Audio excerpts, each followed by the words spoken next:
자꾸서 날아오는 공을 한번 쳐보려 했는데 이게 뭐 한 100km만 돼도 이 공을 분간을 할 수 없는 거예요. 칠 수가 없는 거예요. 그러나 끝없이 배팅 연습을 하면서 120km가 오는 공, 130km로 오는 공, 140km 오는 공, 150km로 오는 공, 그 공까지는 이제 받아칠 수 있는 그런 근육을 기르게 되었고, 그리고 감각을 그렇게 회복하게 되어줬어요. 그런 후에 그가 세계에서, 그래서 그가 다시 텍사스 팀에 다시 그가 들어가게 되었고, 그로 통하여서 그는 신앙이 있는 인성뿐만 아니라 그는 실력까지도 두루 갖추게 됨으로 인하여서 구단 안에서도 아주 칭찬받고 미국의 야구의 영웅으로 떠오르게 되어지는 그러한 인물로 오늘 우리 앞에 소개되고 있는 것을 볼 수가 있습니다. 사랑하는 성도 여러분, 하나님의 말씀은 불가능이 없습니다. 하나님의 말씀이 내 안에 제대로 심장에 박히기만 하면 그 말씀은 나를 살리는 말씀이 되어지는 줄로 믿습니다. 영생의 말씀이 주께 있사오니 내가 어디로 가오리까?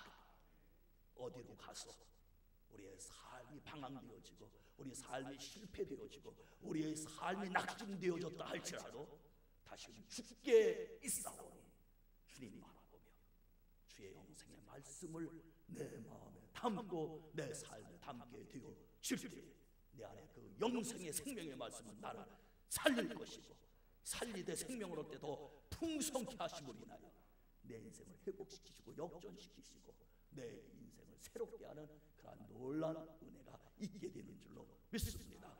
영생의 말씀이 주께 있사오니 오늘 이러한 고백이 우리의 입술에서 주 앞에 고백되어지는 그러한 복된 시간이 되기를 주님의 이름으로 축원합니다.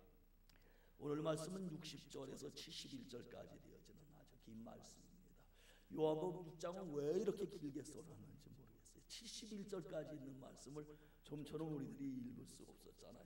그죠? 성경 읽을 때도 좀 성경 절수가 그죠? 한 서너 절 되면 얼마나 좋겠어요. 속해보고 할 때 이번 주는 200장 이렇게 하면 좋은데 이런 6장에 와서는 이게 한만 읽어도 6장이 안 끝나게 되어지잖아요.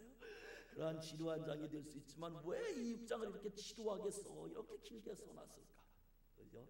정말 사도 요한 저자는 정말 전하고 싶은 복음이 있었기 때문에 정말 꼭 해야 될 말씀이 있었기 때문에 정말 우리가 들어야 될 중요한 복음이 있기 때문에 이렇게 긴 말씀을 통해 어떻게든지 우리를 설득하고 어떻게든지 이해시키고 어떻게든지 은혜 받게 하고 어떻게든지 생명의 말씀을 받고 누리게 하기 위해서 이 말씀을 오늘 우리들에게 전해주고 있으니 우리도 그러한 전달하는 사도 요한의 마음을 우리도 함께 가지시고 이 말씀 우리들이 오늘 통해서 함께 은혜 받기를 원합니다. 제자 중 여럿이 듣고 말하되 이 말씀은 어렵도다 누가 들을 수 있느냐. 어렵다고 하는 말씀이 무슨 말씀입니까? 그렇죠? 예수님께서 말씀하시죠. 내 살을 먹고 내 피를 마시지 않는 자는 마시는 자마다 영생을 얻게 되리라. 내 살은 참된 양식이요 내 피는 참된 음료다. 이러면서 말씀해 나가시니까 그러니까 이 말씀이 무슨 말씀인지 참 이게 뭐 무슨 얘기인지 이해가 되지를 않았어요. 그러니까 이 사람들이 야 이거 어렵도다. 얘가 누가 이 얘기를 지금 들을 수가 있느냐 하는 거죠. 여러분 하나님의 말씀은요 사건적인 말씀을 증거하는 말씀들이 있고 상징적인 것을 증거하는 말씀이 있어요. 사건적인 말씀을 증거할 때는요 설교하는 목사도 참 그 얘기를 그 스토리를 증거하기가 참 편해요. 그런데 상징적인 말씀이 되어질 때는요 그 말씀을 여러분들에게 더 쉽게 풀어서 증거하기가 사실은 쉽지가 않은 것을 볼 수 있어요. 사건적인 말씀 물로 포도주로 만드셨다. 그냥 여러분들이 그 스토리를 그냥 기억되어지잖아요. 맹인의 눈을 뜨게 해주셨다. 오병이어로 5,000명을 먹이고 12왕지를 남기셔서 그림이 그려지지 않아요? 그렇죠? 무리를 걸어가셨다. 풍랑을 잔잔케 하셨다. 이미 여러분들이 들을 때 그림이 그려지고 아 이거 어떤 얘기겠다 하는 것들이 여러분들이 이미 짐작되어집니다. 그래서 우리들에게 쉽게 와닿기도 하고 옛날 얘기처럼 들려지게 돼서 쉽게 이해되기도 하는데 상징적인 말씀이 되어서 돌아올 때는 그 말씀이 어려운 거예요. 오병이의 기적을 통해서 예수님께서는 상징을 말씀하시길 원해요. 내가 참 생명의 양식이다. 근데 이 말씀을 그냥 들으면 그러면 예수님의 몸을 뜯어먹이라는 얘기냐? 우리가 식이용되라고 하는 얘기냐? 이렇게 우리들이 상징이 아닐 때는 이렇게 우리들이 들을 수밖에 없는 말씀 아닙니까? 내 피는 참된 음료다.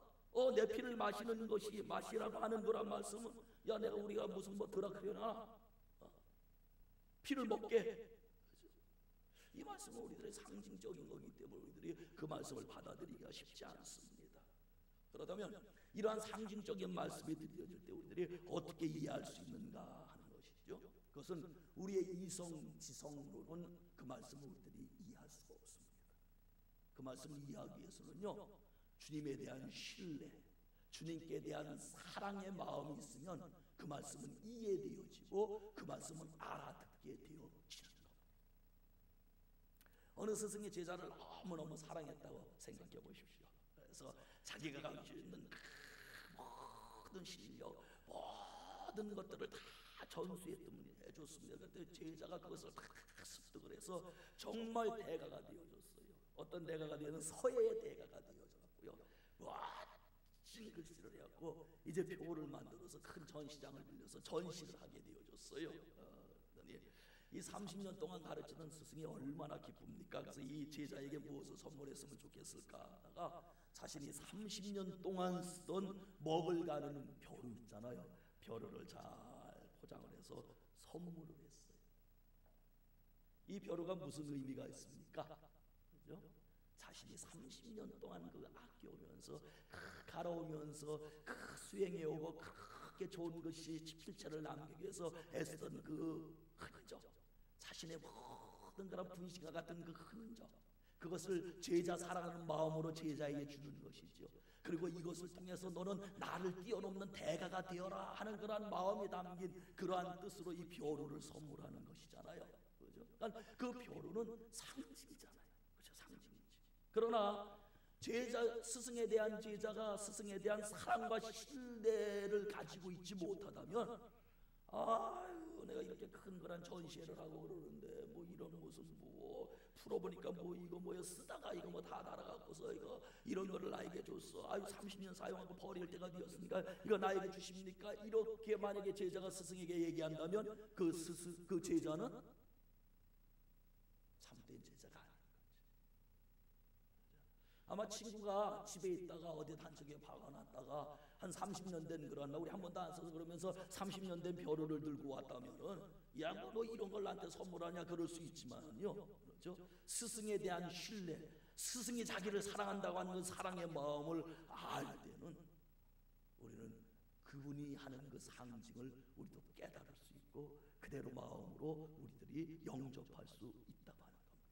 사랑하는 온누리교회 성도 여러분, 하나님의 말씀을 우리가 어떻게 이해할 수 있습니까? 내가 하나님을 사랑하면 이해됩니다. 하나님을 신뢰하면 이해됩니다. 우리 온누리교회 모든 성도들은 교회 오래 다니는 것이 자랑하는 성도들이 아니라 예수님을 뜨겁게 사랑하는 마음, 예수님을 더 깊게 신뢰하는 마음, 그것을 자랑하는 성도들이 되기를 주님의 이름으로 축원합니다. 그럴 때 상징적인 말씀은 내게 제대로 들려지고 내게 이해되어지고 내게 은혜가 되어지는 것이죠. 69절에 가보면 우리가 주는 하나님의 거룩하신 자인 줄 믿고 알았사옵나이다 하는 말씀이 있는 것을 볼 수가 있어요. 베드로는요 알고 믿은 것이 아니라 믿고 알았다 그렇게 말씀하고 있어요. 믿음에는요 알고 믿는 믿음이 있고 믿고 아는 믿음이 있다고 하는 것을 우리들이 기억하길 원해요. 믿고 아는 믿음과 알고 믿는 믿음. 베드로는 알고 믿는 믿음이 아니라 믿고 나니까 알게 되어졌다고 하는 겁니다. 그런데 우리들의 대부분의 신앙은 알게 됨으로 믿음이 생기는 신앙입니다. 그렇죠? 여러분들의 성경 공부함으로써 믿게 되어지고요, 설교를 들으면서 믿게 되어지고, 그래서 내가 지식을 가지고 내 경험을 가지고 이 말씀 믿을 만하네 그래서 믿게 되어지는 것, 이것은 알게 됨으로 믿게 되어지는 겁니다. 대부분의 우리의 신앙은 여기에 머물러 있고요, 이 신앙에서 우리들이 한 단계 더 나가야 되는데 그 신앙은 무엇인가 하면은 믿으면 알게 되어진다고 하는 겁니다. 그러니까 하나님의 말씀은 내가 알므로 믿어지는 말씀도 많이 기록되어져 있지만 더 신앙의 깊이를 더하게 되고 신앙의 높이를 더하게 되어질 때는 우리들이 머리로서는 이해 안 되고 우리의 지식으로서 우리의 경험으로서는 해석되지 않는 그러한 말씀들도 일단은 내가 믿게 되어지면 그때는 내가 아는 은혜를 갖게 되어진다고 하는 겁니다. 할렐루야. 어느 분이 성경을 읽으라니까 성경을 읽는데, 그죠? 마태복음부터 쭉 읽으면 마태복음은 산부인과 복음이잖아요. 1장은 그죠? 누가 누구를 낳고 누가 누구 낳고 세범 산부인과 같이 낳고 하는 얘기만 계속. 이게 뭐냐, 이게 뭐냐, 그죠? 이게 무슨 뜻이냐, 그죠? 알지 못하는 그게 무슨 얘기인지 그냥 계속 1장을 넘어갔어요. 근데 어느 날 성경을 다시 읽기 시작할 때에, 그죠? 하나님 믿고 그 말씀이 있게 되어지니까 우리 안에도 솔로몬을 낳았구나. 루트 이방 여인도 구원받아 예수님의 조상이 될 수 있었구나. 이것은 낳고 하는 그러한 생명이 흐르는 그러한 복음이구나. 믿었더니 그 말씀을 알게 되어지고 그 말씀을 그때부터 생명의 말씀으로 붙잡고 살 수 있게 되었다고 하는 것이죠. 여러분, 우리들이 알고 믿는 것은 먼저 있는 일이지만 우리의 모든 믿음들이 믿고 아는 데까지 이르는 그러한 은혜가 있기를 원합니다. 베드로 어부였어요. 무식했어요. 그렇지만 그는 믿었을 때 그는 알게 되므로 나중에 복음을 위해서 세상 끝까지 나가 순교하며 복음을 전하는 그러한 사도가 되어졌죠. 니고데모 너무 많이 하는 사람이었어요. 유대 율법에 정통한 사람이었어요. 유대교에 정통한 사람이었어요. 학식이 넘치고 지위도 높고 모든 것들이 다 갖추어진 온전한 사람이었어요. 그러나 그가 예수님께서 거듭남에 대해서 말씀해 주셨을 때 자기의 이성으로 자기의 경험으로 해보지 못한 것이기 때문에 내가 다시금 어미 뱃속에 들어갔다 나와야 거듭날 수 있겠습니까? 그렇게 물을 수밖에 없었다고 하는 겁니다. 우리의 말씀에 대한 그런 안목이 알고 믿음에서 넘어서서 믿을 때에 알게 되는 역사를 경험하기를 주님의 이름으로 축원합니다. 61절 예수께서 스스로 제자들이 이 말씀에 대하여 수군거리는 줄 아시고 이르시되 이 말이 너희에게 걸림이 되느냐. 여러분, 하나님의 말씀을 들을 때마다 하나님의 말씀이 걸림이 되지 않기를 원합니다. 할렐루야. 하나님의 말씀이 디딤돌이 되기를 원합니다. 하나님의 말씀에 걸림되어지지 않기를 원합니다. 여러분들의 교회 공동체가 여러분들의 신앙생활에 걸림이 되지 않기를 원합니다. 여러분들의 가족들이 여러분들의 삶의 현장에 걸림이 되지 않기를 원합니다. 그런 말이 있잖아요. 가까우게 있는 사람이 왼수라. 가족이 걸림이 되고 남편이 걸림이 되고 아내가 걸림이 되고 자식이 부모가 서로 간에 걸림이 된다고 하면은 얼마나 그 일이 어려운 일이 되겠습니까? 주를 사랑해서 함께 같은 말 같은 마음 같은 뜻을 가지고 가는 공동체의 믿음의 식구들이 서로 간에 걸림이 되어진다면 이거 하나님이 원하시는 일이 절대 아니죠. 우리는 걸려 넘어지지도 말고 남이 걸려 넘어지도록 우리는 걸림돌이 되어서도 안 될 줄로 믿습니다. 디딤돌이 되어 나를 밟고 지나가라. 나를 듣고 더 높은 신앙으로 나가라. 나를 듣고 더 위대한 사람이 되어져라. 다윗이 아버지 심부름으로 전쟁터에 가게 되어졌어요. 전쟁에 나갈 만한 그 청년들은 다 징용해서 다 끌고 갔기 때문에 그 아들 8 중에서도 막내 다윗을 선택했던 이유는 막내 다윗은 전쟁터에 가도 그를 징집할 만한 그러한 등치도 안 됐고 나이도 안 됐기 때문에 마음 놓고 이제 말제 다윗을 심부름으로 보낸 겁니다. 이미 그 전쟁터에는 엘리압을 비롯한 형제들이 그곳에 전쟁터에 가서 군인으로서 나라에 충성하고 있었죠. 그래서 아버지가 먹을 것을 쌌어요. 먹을 것을 싸서 빵도 싸고 꿀도 싸고 뭐 버터도 싸고 그래서 아들들 먹을 걸 싸고 또 아들 상관에게 그냥 갈 수 없잖아요. 그러니까 인사치 할 거면 이렇게 보따리를 다시 하나 만들어서 2 보따리를 쥐고서 이제 다윗이 전쟁터까지 그냥 찾아서 그 이용스러운 것까지 그 골짜기까지 가게 되어집니다. 전쟁터에 가봤더니 골짜기를 중심으로 이쪽에는 사울의 군대, 이쪽에는 블레셋의 군대들이 서로 진을 치면서 양쪽에 대응하고 있었어요. 서로 높은 고지에 참석하고 있고 하나는 골짜기이기 때문에 누군가 먼저 쳐들어오게 되어지면은 손해를 보기 때문에 제대로 쳐들어가지 못하고 그냥 방어할 태세만 양쪽에 갖추고 있는 거예요. 거의 비슷한 그런 싸움 형태를 가지게 되어지니까. 그러니 이제 나와서 이제 시비를 걸고 싸움을 걷는 골리앗이라고 하는 큰 2m 90되는 장수가 나와서 상대편에 대고서 욕지거리를 하는 겁니다. 그들의 심사를 긁어서, 그래서 그들이 그냥 야 이래갖고서 그냥 분통 터져갖고서 치러 내려올 수 있도록 그때 그냥 한번 목벼버리면 되어지니까 그런 전력을 가지고 계속 소리를 지릅니다. 그냥 여호와의 이름을 갖다 막 망령되이 부르게 되어지고, 그냥 너희 이스라엘 백성들 말 업신여기게 되니까 어린 다윗이 그곳에 딱 가서 그 얘기를 들으니까 너무 분통이 터지는 거예요. 마음이 아픈 거예요. 그래서 나가 뭔데 그냥 하나님의 이름을 너가 망령되게 하고 이스라엘 백성들, 하나님의 백성들을 내가 없인 여기느냐, 거기서 그냥 막 그러면서 소리를 질렀어요. 그랬더니 그 가져온 도시라 가지고 이제 형 엘리압에게 이제 가져다 줬죠. 그랬더니 엘리압이 나 여기까지 오느라 너 참 수고 많았다, 고맙다, 부모님 편안하게 계시냐, 야 양들은 잘 크고 있냐, 어느 양 새끼 낳냐, 그 새끼는 잘 크고 있느냐, 그러면서 그렇게 물어보지 않고 보자마자 성질을 내는 거예요. 네가 먼저 전쟁터 와서 그따위 소리를 지르고 네가 뭔데 지금 그러느냐, 너 여기 놀러 왔느냐, 양이나 잘 치고 있지, 어디 여기까지 와서 그러느냐, 그러면서 괜히 쓸데없이 그냥 동생에게 막 화를 퍼부는 겁니다. 그런데 성경에 보면 다윗은 이 형에게 한마디도 대꾸하지를 않아요. 형 그럴 수 있어? 내가 이 고생하고 갖고 왔는데 이 보따리 들고 가 얼마나 힘든지 알아? 양치는 것보다 더 힘들어. 내가 죽을 고비를 거쳐서 여기까지 왔다고, 여기 찾아온다 얼마나 힘든지 알아? 형 나한테 그럴 수 있어?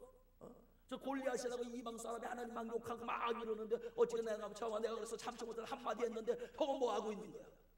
이렇게 대들 수도 있었는데요, 그러지 않고요, 그는 형에게 태양하지 않았어요. 왜 그렇죠? 진짜 싸워야 될 대상 골리앗 앞에 두고 형제끼리 우리끼리 싸우는 것은 피차 망하는 것이고 하나님의 뜻이 아니기 뭘 분명히 그가 알았기 때문입니다. 형하고 전혀 다투지 않고 진짜적으로 알고 골리앗과 싸워서 그가 결국 승리할 수 있었던 것은 형과 다투지 않았기 때문에. 우리 사랑하는 성도 여러분, 우리의 삶의 진짜적인 누구인지 우리는 분명히 알아야 됩니다. 나라 안에서 우리나라 사람들끼리 싸우는 거 이것처럼 비참하고 부끄러운 거 없어요.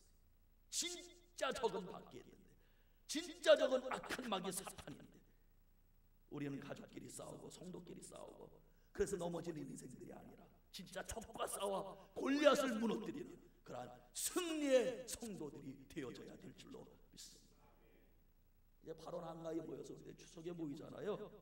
가족끼리 모이면 참 화목한 가정도 있지만요, 많은 가정들이 대판 싸우는 가정들이 많이 생겨지게 돼서 추석 끝나게 되어지면 신문에 뭐 무슨 일이 일어났다, 뭐 때문에 뭐 유산 문제 때문에 무슨 일이 일어났다, 뭐 서로 싸웠다, 뭐 했다, 이런 얘기들이 이제 여러분들이 신문 보도를 보면 이제 그 얘기들이 나오게 되어질 거예요. 그죠?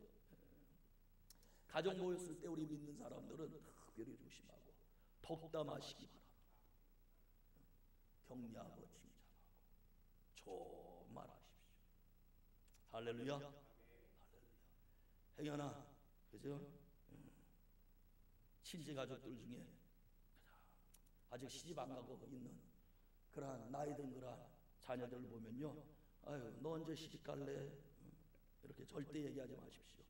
그것 때문에 자녀들은 오기 싫어합니다. 자, 부담스러워요.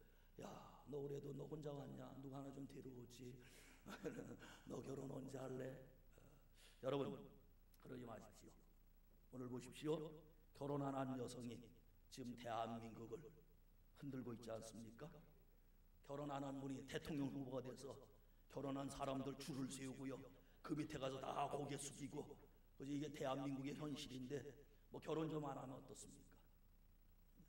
하나님이 복 주시고 하나님께서 만남 주시고 그 인생 열어주시면 하나님께서 더 좋은 길로 인도해 주실 줄로 믿습니다. 그러니까 그것 가지고 괜히 가서 시비 걸지 말라는 거예요. 야, 우리나라 아무개도 있지 않냐? 그 여성보다 대단하다. 너도 그런 여성으로 될 줄로 믿어. 너 요새 어디 다니냐? 아, 요새 좀 놀아요. 아니, 너 직장 다녔다 그랬잖아. 아, 이거 직장 다니다 그만뒀어요. 야, 너는 어떻게 약간 진득하게 좀 못 있냐? 너 추석 때 내려올 때마다 어떻게 직장이 바뀌냐? 그래서 얘기했느냐? 그러지 마십시오. 요새는 하다만 사람이 1등하는 시대입니다. 의사 때려치우고, 그리고 사업하다가 사업 그만두고, 교수하다가 교수 그만두고 나가는 영희와 철수, 요새 인기 있는 사람 아닙니까? 그러니까 야, 너도 그 사람처럼 되려고 그러는 모양이다. 그래, 정말 너가 할 수 있는 일을 빨리 만나기를 내가 위해서 기도할게. 너는 참 훌륭한 위대한 사람이 될 거야. 인기 있는 사람이 될 거야. 그죠? 하여튼 여러분들이, 그죠? 자꾸 다른 얘기하면 상처받고 가족의 걸림돌이 되어지는 거예요. 그죠? 그러니까 여러분들이 축복의 말, 희망의 말, 좋은 말 하시기 바랍니다. 그럴 때에 나도 살고 너도 살고 가족도 살고 온누리교회로 말미암아 이 지역도 사는 역사가 일어나게 될 줄로 믿습니다. 걸림돌이 되어서는 안 된다고 하는 것이죠. 걸림돌이. 63절입니다. 살리는 것은 영이니 육은 무익하니라. 내가 너에게 이런 말은 영이요 생명이라. 그렇죠? 무엇이죠? 여러분, 우리는요 영과 혼과 육으로 지음 받았어요. 성경은 이렇게 우리의 사람을요 3등분해서 말씀을 하거나 또한 2분서를 가지고 말씀을 해요. 영혼과 육 이렇게 말씀하거든요. 그런데 성경은 우리들에게 질서를 가르쳐 주시고 있어요. 그 질서는 무엇인가 하면 영이 육을 다스린다고 하는 질서입니다. 육이 영을 다스린다고 성경을 말씀하고 있지 않아요. 만약에 영이 육을 다스려 나가면 영혼이 잘된 같이 범사가 잘되고 강건하기를 원하노라 하시는 그 말씀의 그 은혜가 내게 임하게 되어지지만요, 육이 영을 이끌어 나가려고 하면 그 사람은 육신에 속한 사람이 되고 정욕적인 사람이 되고 욕심꾸러기가 되어짐으로 인하여서 영이 그를 이끌려 가지도 않겠거니와 그 삶은 어려운 삶이 되어지는 겁니다. 그렇죠? 가정에서도 가정을 어떻게든 이끌어나가고 잡아나가는 가정이 어떻게든 그 가정이 화목하고 제대로 이루어지는 가정이 되는데 꼬리가 머리가 되어서 이끌어가려고 하면요 그것은 어려운 일이 되어지는 겁니다. 여기 말씀이 그런 말씀입니다. 살리는 것은 영이다. 육은 무익하니라. 육신이 필요 없다고 하는 말씀이 아니라 우리의 영혼의 문제는요 영으로서만 해결되어진다는 겁니다. 예수님이 500명을 통해서 5,000명을 먹이셨죠. 다 배부름을 얻게 되어졌잖아요. 그래서 음식을 먹으면 뭐가 살게 됩니까? 내 육신이 살게 되어져요. 추석 여러분들이 명절 음식 드셨어요? 송편 드셨어요? 전 드셨어요? 또 뭐가 있죠? 추석날 저는 아침도 안 주더라고요. 오늘 점심을 기대하고 있어요. 아침 먹을 잠이 없어서 그래서 그 음식 먹으면 육신이 건강해지잖아요. 근데 영은요 육신의 음식으로 안 된다고 하는 거예요. 영은요 영의 음식이 따로 있다고 하는 거예요. 그 영의 음식이 무엇인가 하면 하나님의 말씀이라고 하는 겁니다. 할렐루야. 하나님의 말씀이라고 하는 거예요. 그래서 우리가 육의 지배를 받으면 영은 죽게 되어지고요, 영의 지배를 받게 되면 영도 살고 육신도 살게 되어진다는 말씀입니다. 할렐루야. 지금 우리는 자본주의 사회 속에서 살아요. 돈이 얼마나 필요하고 얼마나 소중하고 얼마나 많았으면 좋겠어요. 돈 없으면 못 살죠. 돈 없으면 못 살아요. 저도 여러분들을 위해서 기도드릴 때 하나님은 온누리교회 성도들이 늘 쓸 것이 풍성하게 하시고 이웃을 향해서 넉넉히 나누어도 하나님의 고가를 비지 않는 축복을 주시옵소서. 항상 그러한 꿈을 갖고 기도해요.